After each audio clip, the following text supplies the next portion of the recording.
We begin today's show in Gaza, where health officials have reported 2 more deaths, quote, due to famine and malnutrition in the past 24 hours. They say at least 113 Palestinians have starved to death. The World Health Organization is warning Gaza is suffering from man-made mass starvation caused by Israel's blockade. The WHO's Director, General Tedros Ghebreyesus, spoke on Wednesday. As you know, mass starvation means starvation of a large proportion of a population. And a large proportion of a population of Gaza is starving. I don't know what you would call it other than mass starvation. And it's man-made. And that's very clear. And this is because of blockade. And I have said it in my statement, more than 80 days of blockade straight. And then, of course, there is opening now. But it's not enough. It's just a trickle. And people are starving. At this point, Gaza officials say 500,000 bags of flour are needed each week to, quote, avoid a comprehensive humanitarian collapse. Doctors Without Borders, Save the Children and Oxfam, along with over 100 other aid agencies, issued a statement saying their staff and the people they serve in Gaza were, quote, wasting away. Doctors and medical staff in Gaza told The Guardian that the lack of food has left them too weak and depleted their physical health, making it difficult to provide urgent medical care for their suffering patients. In Khan Yunis, one mother, Naja Barbakh, talked about the plight of her malnourished daughter. Since I delivered her, she has been small and she doesn't grow up. Her condition gets worse in the hospital, and every time I go home, I find her becoming more and more weak. Her nerves are weak and she doesn't sit properly. Babies like her in her age of 11 months should sit up straight. She should be 11 or 10 kilograms minimum. My daughter can't sit straight or play with her siblings. She stays lying on her back, and that's all. This comes as Israeli President Isaac Herzog visited soldiers in Gaza on Wednesday to show support and said intensive negotiations for a ceasefire are underway. We owe you our thanks. You are holding the line for us here. I would say for an entire country. A small number of people are carrying this immense, tremendous campaign. For more, we go to Gaza City, where we're joined by Mahmoud Alsaqqa, Oxfam's Emergency Food Security and Livelihoods lead in Gaza. Welcome to Democracy Now! You are right there in Gaza City. Can you describe what's happening on the ground? The UN's World Food Program said earlier this week nearly a third of Gaza's population was not eating for several days at a time. Yeah. Thank you, dear, for having me again in this show. In fact, it's become not easy even for us to describe the situation on the ground that we are all living. We are seeing this starvation is widespread nowadays and increasingly widespread, and we are seeing that the human death become an absolute, and we are seeing that more than 100 people have lost their lives until now because of that. Unfortunately, this happening in front of all the world, while all the world are watching this heartbreaking and without having a concrete action, and this is really harmful and also confused us as a people who are living here and working there, and how all this happening in front of the world and without having a concrete actions. We were in the past we are saying that the vulnerable groups in the Gaza are threatened by malnutrition and starvation. But nowadays we are talking about the whole populations are suffering from starvation and also diseases. We have just released a report that showed a lot of people and how the Gazan people are facing multiple kind of disease, mainly waterborne diseases. And this kind of diseases could be preventable and treated easily if we have our supplies and the medical supplies in. This is the situation on the ground, to be honest, is unbearable. And it's not easy even for us to describe what's happening and what is astonishing us and also confusing us again. How is all this happening without having real and concrete actions. We are in 2025, and we are seeing the scenes on the TV shows that people are starving to death on a daily basis, and we are expecting the worst is coming, and we still lacking this concrete actions and decisive action from the people who have this pressure on Israel in that regard. It's shameful that Israel has been allowed to besiege Gaza all this period of time, even before the last 5 months. So that's the reality on the ground. So, Mahmoud, as you pointed out, now everyone working in Gaza is impacted, including medical personnel, journalists, and, of course, people working at Oxfam and other aid agencies operating in Gaza. There are reports of medical staff fainting in operating rooms during surgeries. There have been statements, your statement, the Oxfam statement that was issued along with over 100 other aid agencies, has said that with supplies now totally depleted, humanitarian organizations are witnessing their own colleagues and partners waste away before their eyes. One agency representative quoted in the letter says, in the statement, each morning the same question echoes around Gaza: will I eat today? So, Mahmoud, if you could talk about your own experience, the experience of your colleagues at Oxfam and their families. To be honest, in that situations, we are seeing ourselves and our colleagues on a daily basis becoming more weak and weak. And to be honest, we are more, let's say, privileged that we still have our work in that regard. But as you already mentioned, we have a depleted market.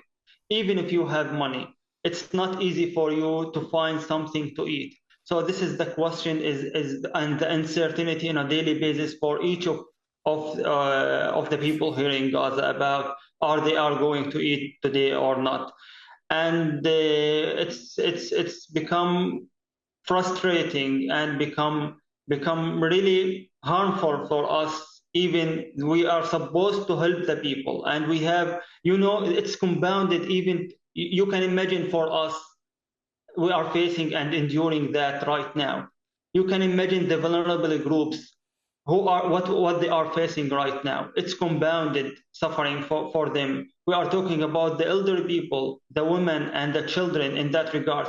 So this is the issue. And the issue that we have released this joint statement that we have our supplies outside Gaza. We have thousands of tons of supplies that could resolve this issue, but we are not allowed even to get it in and to support the people and to fulfill our mandate in supporting the people who are in desperate need. And in the same time, we are seeing massacres on a daily basis at the distribution point for this militarized mechanisms, and the people are losing their lives. More than 1,000 people are losing their lives in this distribution points, and other thousands of people have been injured in that regard. The solution is clear and straightforward. If we are allowed to work as we used to work even during the war, in supporting the people and supporting ourselves and our colleagues in maintaining our daily lives, I think they are at least needs this opportunity to rebuild and to recover from all this what's happening. And this is possible in case of releasing all this shameful and illegal besiege and blockade. Have you lost weight, Mahmoud? Sorry? Have you lost weight? Yeah, myself, I think at least I have lost about 12 to 15 kilograms during the last at least 5 months. But I'm even in a better case than many other people in our community, that we are observing and dealing with on a daily basis. The situation is more worse than the words that I'm describing the situation in. I wanted to continue reading from that letter of the 100 humanitarian groups that Nermeen started. The statement also quotes an aid worker providing psychosocial support who said, quote, "Children tell their parents they want to go to heaven because at least heaven has food. And the letter ends, states can and must save lives before there are none left to save. You can imagine how much pressure such words could drop on their parents in that regard. And unfortunately, we have just seen some of the posts in the social media. You can imagine what the parents are writing on the social media. And they are thanking God for the loss of their children who have been killed in a certain time of the war because of the bombardment or the invasion. They are thanking God that they have lost their children to not reach to this stage while their children are asking them to feed them, and they didn't have any capacity and any ways to just fulfill the needs of their children. So this is beyond description and even unimaginable, to be honest. You know, a recent, Mahmoud, an Oxfam article talked also about the shortage of fuel, that Israeli authorities have denied humanitarian workers the permission to collect fuel stored in a UN warehouse inside Gaza. What's been the impact of that? You know, it's directly impacting our two very critical sectors. We are talking about the water and sanitation and the pumping of the water, and also the health facilities and the health centers. And on a daily basis, there are a lot of statements about the dramatic situation of our healthcare centers. And this is why we are seeing now the spread of the diseases, that it's linked to the waterborne diseases.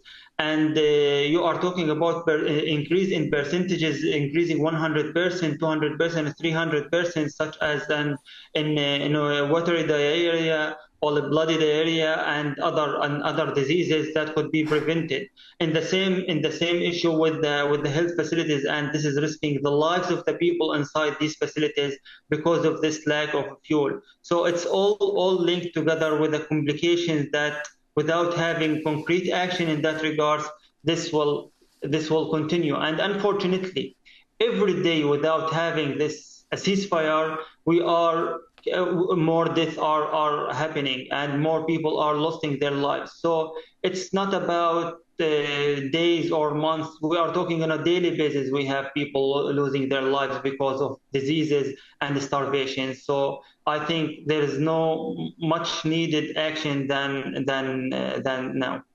So, Mahmoud, just before we end, if you could say, what do you think the prospects of a ceasefire are now? In Tel Aviv, there were protests, thousands of anti-war protesters calling for a ceasefire. So perhaps there's a change in sentiment in Israel itself. And then Trump's envoy, Steve Witkoff, Middle East envoy, is now meeting with Israeli and Qatari officials to work towards a ceasefire. What's your sense? Before my sense, you cannot imagine how the people here in Gaza are approaching such details. And unfortunately, they have been disappointed many times because of not reaching such a ceasefire. We are aiming that this time it could happen, because the people are really exhausted. We are really exhausted, and we become unable to bear the situations longer. And there is a life that it's counted on a daily basis and lost. So all the people here in Gaza are aiming and willing, and also looking for the time of such a ceasefire could be announced, so they can at least to finally begin to breathe again, to recover and to rebuild, and to have this entry complete. And the people even looking for this permanent ceasefire nowadays, and not just a pause, because they are looking for a complete ceasefire where they can get all the supplies in, and they can, as I said, they can at least recover and breathe again. Mahmoud, I want to thank you for being with us. Mahmoud Alsaqqa is Oxfam's Emergency Food Security and Livelihoods Lead, speaking to us from Gaza City.